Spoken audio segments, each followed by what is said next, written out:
Y bueno, tengo el gusto de recibir en esta mesa de trabajo, yo le agradezco su presencia en el estudio, a la directora de Comunicación e Información de la Mujer, el CIMAC, que es Lucía Lagunes Huerta. Lucía, muchísimas gracias por estar acá con nosotros, y también a la responsable de redes periodísticas, también de CIMAC, Fabiola González, por estar con nosotros, González Barrera, esta tarde. Presentan el tercer informe denominado El Poder del Cacicazgo, la violencia contra las mujeres periodistas. Y bueno, pues esto es un trabajo muy importante, arduo, que les lleva mucho tiempo poder recopilar y sobre todo tejer toda una red a nivel nacional para comunicarnos entre compañeros y compañeras periodistas. ¿Qué labor están haciendo y qué tan difícil ha sido poder llevar a buen puerto esto? Pues mira, me parece que es muy importante que haya salido el tercer informe, sobre todo porque lo que nos está revelando en este tercer informe no solamente es el número de casos, que podemos resumirlo en una cifra, sino cómo se ha extendido la violencia contra las mujeres periodistas. Estamos hablando de que las 3/4 partes del territorio nacional están denunciando a las mujeres periodistas los atentados que se están realizando por su trabajo periodístico, ¿no? Y quiénes son los agresores y cómo esta violencia lo que va generando es efectivamente una disminución en su trabajo periodístico, precisamente porque, pues claro, lo primero que hay que mantener es la vida. Existen voces en el extranjero que acusan o señalan, dedicadas también profesionalmente a la comunicación, de que en México se ha dejado de realizar un periodismo agudo, asertivo, a fondo, delatador, denunciador, contra pues de lo que pasa, en contra del sistema, del aparato y de estas cuestiones. ¿Qué es más importante? ¿Generar un contenido o una información bajo estos argumentos, o estarte exponiendo el cuero todos los días? Y decirlo pues desde el extranjero es muy fácil, pero estar en la trinchera, pues a ver, quiero ver cuántos se avientan. Mira, yo creo que es y por eso se llama el poder del cacicazgo, porque efectivamente no es lo mismo estar en una ciudad o estar en la Ciudad de México que estar en los municipios haciendo periodismo. Es mucho más complejo para las y los periodistas que están en los municipios, porque bueno, sabemos que las formas de control político de una entidad pequeña pues es mucho más, digamos, más fuerte y es mucho más riesgo. Es muy fácil a veces hablar desde fuera. Lo que es cierto es que cuando hay este tipo de situaciones, es decir, tener que hacer informes que revelen en qué condiciones de inseguridad se está haciendo el periodismo, nos está hablando también de una debilidad en la sociedad y en el poder político que tiene que ver con la democracia. Estamos hablando de que no hay condiciones para ejercer la libertad de expresión desde el periodismo, y que eso, como lo relatan en el caso las periodistas, cuando tú recibes una amenaza, cuando empiezas a recibir hostigamiento por tu trabajo periodístico, lo que hacen lo que ellas dicen es bajar el perfil. Es decir, empiezas a ser menos aguda, empiezas a hacer menos preguntas incómodas, porque efectivamente lo que tienes que garantizar es tu seguridad, tu integridad, y creo que una de las consignas que tenemos también es, pues la vida es primero, ¿no? A ver, en este entramado que tiende a ser el periodismo, que puede y permite la comunicación con otros puntos distantes de la geografía mexicana, pues ustedes tienen conocimiento de lo que está pasando en Reynosa, como lo que sucede, por ejemplo, en Cancún, o lo que está sucediendo en Baja California Sur, en Jalisco. ¿Qué reportan las mujeres periodistas? ¿Qué dicen con relación precisamente en ese día a día, en el cotidiano de tener que salir a la calle, cuestionar al actor político, cuestionar al actor policíaco? ¿Qué es lo que dicen? ¿Cómo se sienten? ¿Están intimidadas? ¿Hay cierto temor? ¿Hay cierto sesgo? ¿O cómo se ve el espectro? Pues sin duda la violencia en los diferentes estados de la República va cambiando, ¿no?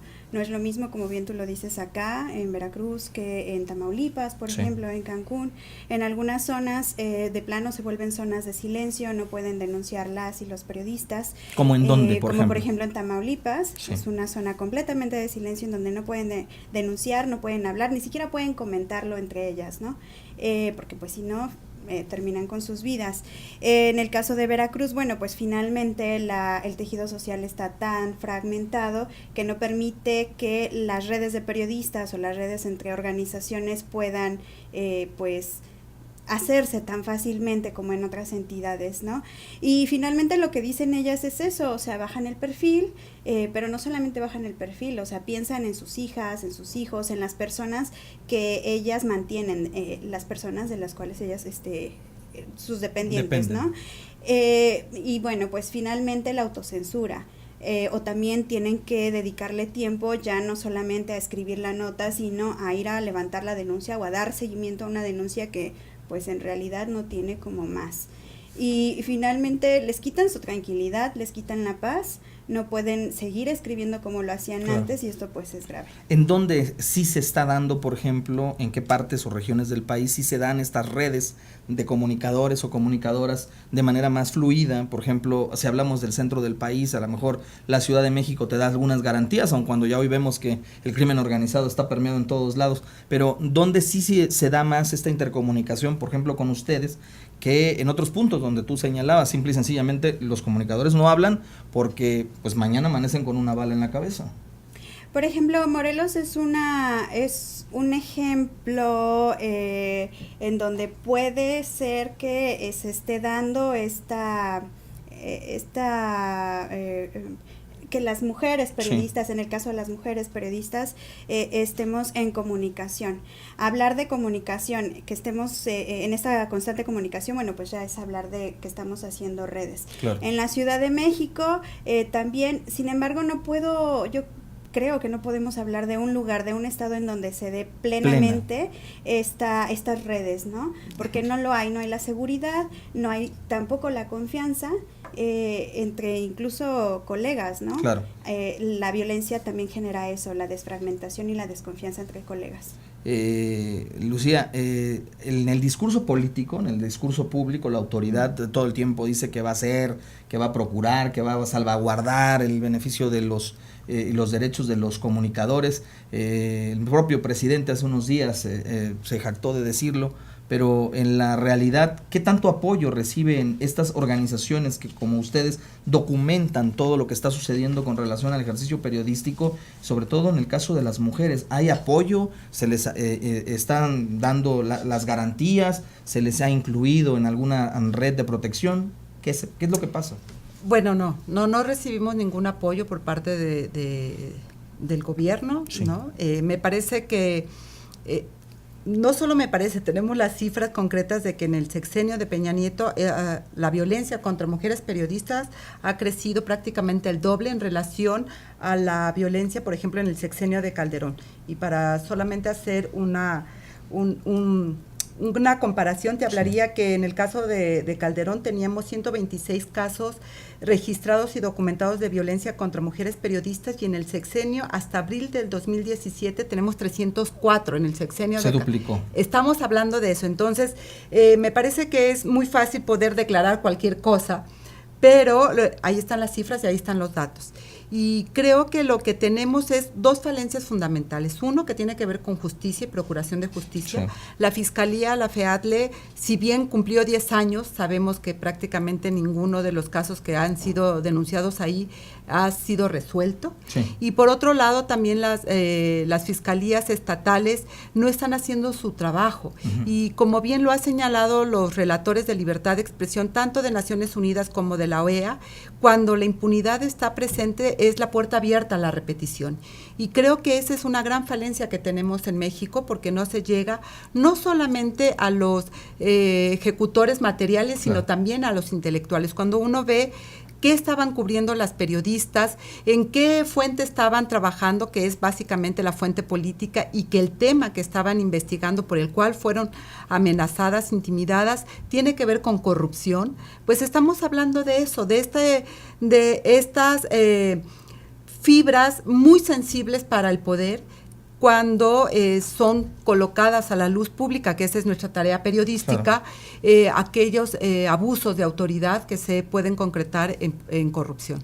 Por último, 2 cosas. La primera, preguntar, ¿cuántos casos documentados hay de violencia contra comunicadoras en el estado de Veracruz? ¿Cómo es el comparativo de años, vamos a decir, entre 2010, 2012? ¿Qué está sucediendo? ¿Cómo se ha comportado esto? ¿Cuál es el primer delito que se le imputa, por ejemplo, a una reportera o se le quiere acusar si es que hay algún tipo de asunto? Ya vemos que hay reformas al sistema de justicia penal, hoy acusan de difamación a cualquiera. Eso sería uno de los temas. El otro, tienen actividades en Veracruz, en la capital. ¿Qué es lo que van a realizar?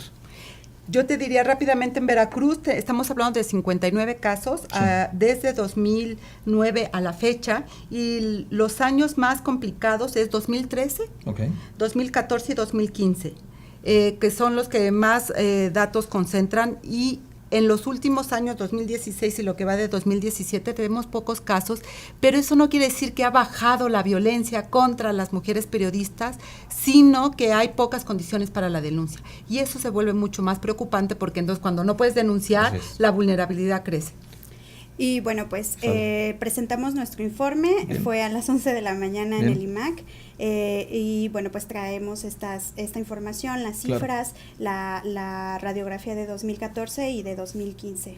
Pues yo les agradezco de verdad infinitamente que hayan venido. A Lucía Lagunes, es directora de Comunicación e Información de la Mujer, el CIMAC, y por supuesto también a la responsable de redes periodísticas de la CIMAC, que es Fabiola González Barrera. Gracias por venir, platicar de este tema, y bueno, siempre estaremos abiertos a escuchar lo que tienen también las mujeres comunicadoras que decir aquí en Veracruz.